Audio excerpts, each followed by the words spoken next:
Assalamu alaikum. Lesson 28, Seerah and the Quran of Madani life. The Quran is the word of Allah, Hadith is its explanation, and Seerah its practical demonstration. These three are interconnected. The Quran was revealed according to the circumstances. Prophet Muhammad ﷺ acted upon it, trained the companions accordingly, and invited others to it.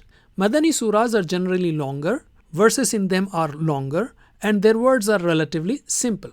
The topics of Madani surahs are: Number 1, establishing Islamic society in terms of beliefs, worship, ethics, dealings, economy, politics, etc. Number 2, protection of Muslims by encouraging them to do financial and life sacrifices because there were continuous attacks by enemies. Number 3, preaching and advice to the people of the book, hypocrites, idolaters, and others. Let us study the Quran, Hadith, and Seerah to comprehend Allah's message and various aspects of the life of Prophet Muhammad sallallahu alaihi wasallam. For details, watch our 5-minute series on YouTube.